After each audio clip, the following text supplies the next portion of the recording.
কার্তিক পুজোর ঠিক পরের দিনই ভীষণ তাড়াহুড়োর সাথে আমাকে বেরিয়ে যেতে হলো। কোথায়? কোথায় আবার? বাপের বাড়ির উদ্দেশ্যে। ঠিকই তাই, মায়ের শরীর খারাপ।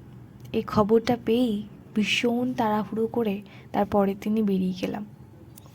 এবারে যাওয়াটা একেবারেই সুখময় ছিল না। ভেতরটা আনচান করতে লাগলো। আর হয় না, ওই দরকারের সময়ে সব কিছু যেন আরও বেশি লেট করে, ঠিক তাই। এই স্টেশনে প্রথমত 1 ঘন্টা দাঁড়িয়ে থাকা, যে ট্রেন লেট, আর আগত যেই ট্রেনটার জন্য আমি অপেক্ষা করছিলাম সেই ট্রেনটা বাকি ট্রেনের তুলনায় আরও দেরি করে যায়, 20 মিনিট দেরি।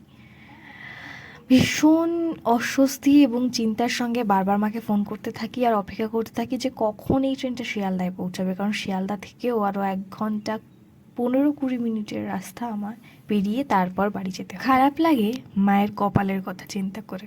সত্যিই তাই, মা বড্ড সাধ করে ভীষণ কম দূরত্বে প্রায় পাড়ার মধ্যেই আমায় বিয়ে দেয়, ভীষণ কাছাকাছি। আর আজ মায়ের অসুস্থতার জন্য আমায় এত দূর থেকে প্রায় 5 ঘন্টার রাস্তা পার করে মাকে দেখতে যেতে হয়। তাড়াহুড়ো করে যেতে পারি না, যার জন্য মা চেয়েছিল চোখে চোখে রাখতে, মেয়েকে সবসময় দেখতে পাবে, হাঁটা পথে আমায় দেখতে পাবে, আমি যেতে পারবো। সেটা আর হলো না। কপাল সেই আমাকে টেনে হিঁচড়ে এত দূরে রেখে দিল। জানো তো, আমি কিন্তু বিদায়ের দিন কাঁদিনি। আমার যেদিন বিদায় হয় সেদিন আমি কাঁদিনি, রিজার্ভ করে রেখেছিলাম।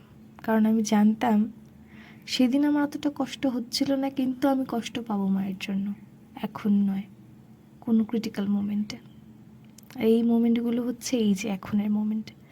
এত দূরে চলে এসেছি, এখন যে যেতে অসুবিধা হচ্ছে, কষ্ট হচ্ছে, চাইলে যেতে পারছি না, এগুলো ওই সময়ের থেকেও আরও অনেক বেশি বেদনাদায়ক।